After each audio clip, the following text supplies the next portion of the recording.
Well, welcome back again this week to an analysis behind the news. As we've started, this is the second segment in a four-part series talking about some of the things that appeared on Fox News relative to criticism of what's going on with the Obama administration in various areas. This week, we're going to concentrate on the decision to abandon America's manned space program. Now, quite honestly, ladies and gentlemen, I have a real problem with a lot of these things because my original employment was involved in many of these items that have evolved into the shuttle program and things in space and so on and so forth. Now, I played a minor role, but it was a role that I could feel proud of participating in and be in on the apex of it, if you will, relative to decisions that were made and so on and so forth. My problem with a manned space program, quite frankly, is what it is being used for or not used for. I'm not interested in seeing us go land on Mars. For what purpose? It's not going to afford us much of anything other than saying, look at me, I was able to do it. It's sort of narcissistic if you really come right down to it. What I'm interested in is the original intent of manned space programs, which is for the defense of the people of the United States. I worked on a program, for instance, called Dinosaur. You can look it up online, DYNA-SOAR. It was the preliminary work that was done on the shuttle. But it was to be a military project. It was to be something where we had men in space to defend the United States. It wasn't for exploration and diddling around out there to find this and that and the other thing that makes us feel real good when we look at it in the pages of National Geographic or some new product that has come out of the industry because they needed it out in space. All those things are all well and good. But why spend money like that on exploration when we need that money for other things, particularly defending ourselves? At a time when this administration and the previous administrations, the Bushes, the Clintons, etc., have agreed with the Russians to limit our ability to defend ourselves or retaliate if we are under attack through the Minuteman missile program and that sort of thing.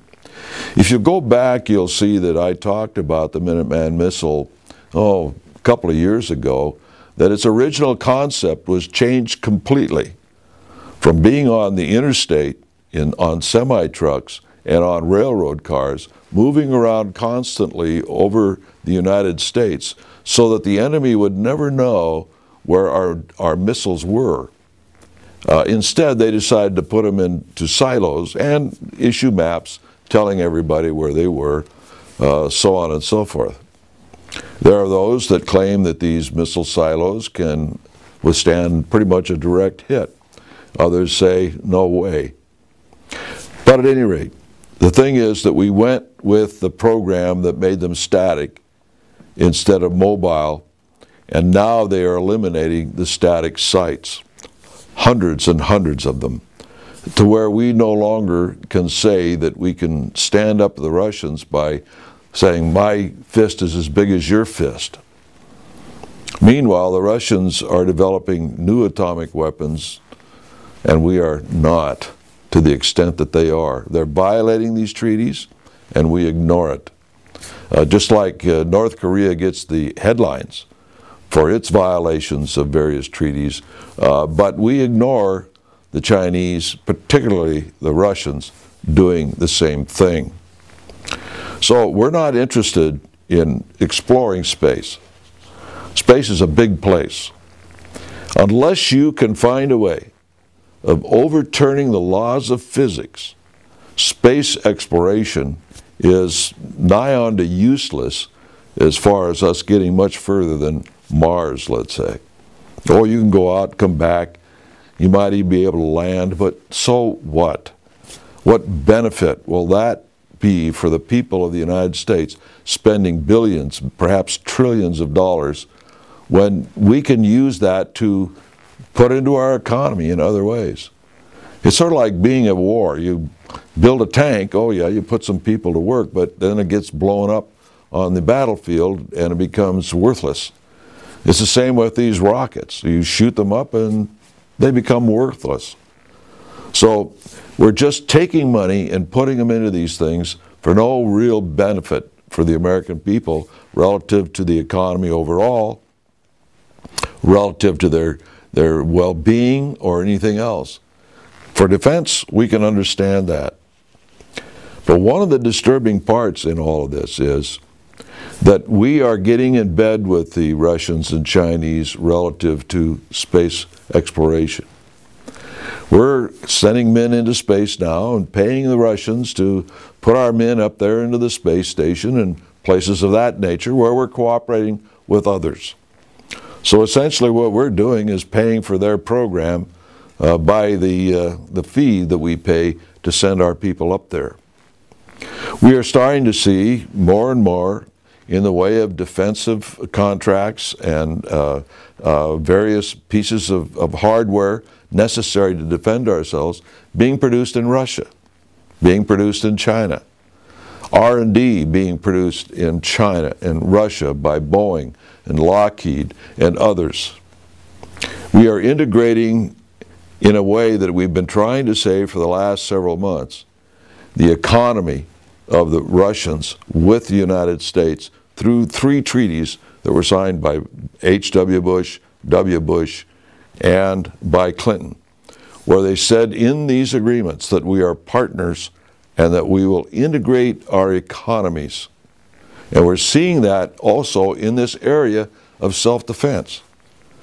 We would be hard-pressed, for instance, today, to produce certain things for our own defense if we went to war with either Russia or China, or both. Because some of these parts we import from these countries, titanium parts and things of that nature, particularly for aircraft, military aircraft, civilian aircraft, that sort of thing.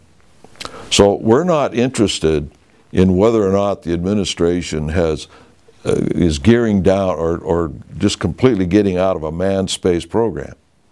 What we're concerned about is that there are certain things in this program that need to be there for defense, and we're not doing it. Our government is no longer providing the best defense that money can buy because they stop these things. Let's go back to Dinosaur and we'll close this out. Dinosaur was a small shuttle. There was to be hundreds of them. They were to be in orbit, and they could bomb anywhere and land anywhere. And they were to be manned, and it was the precursor to the space shuttle program, which was for exploration. But Dinosaur was for the defense of the American people, and they stopped it. They altered the Minuteman program from being mobile to static. Name me a country that you know of where they have silos all over the place to shoot off rockets against the United States. Most of them are mobile. If you see Mayday parades, whether it's in Iran, whether it's in Russia, whether it's in China, their intercontinental ballistic missiles are on trailers. That way you can't find them. We couldn't find the Scud missiles during the first Iraq War because they were mobile. And so they were able to launch them against Israel. And so if you know where they are, you can wipe them out. Just like we were able to wipe out the V-1 rockets because they were static in World War II. We couldn't wipe out the V-2s because they were mobile, except for one case in France where they built what we would call I'll just use the term silo. It wasn't a silo, but it was a hardened area where they kept V-2s in it. And we were able to bomb around it to deprive them of the ability to launch V-2 rockets from that area. Mobile rockets are less inclined to be found and destroyed. So we put ours in the ground, gave everybody maps to find out where they are, and that's the way we do things in this country.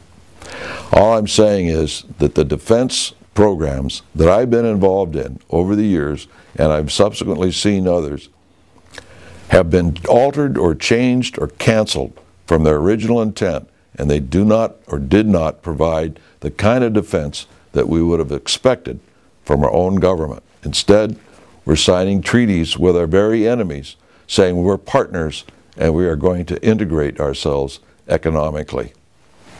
A sad state of affairs. Until next week, we'll see you then.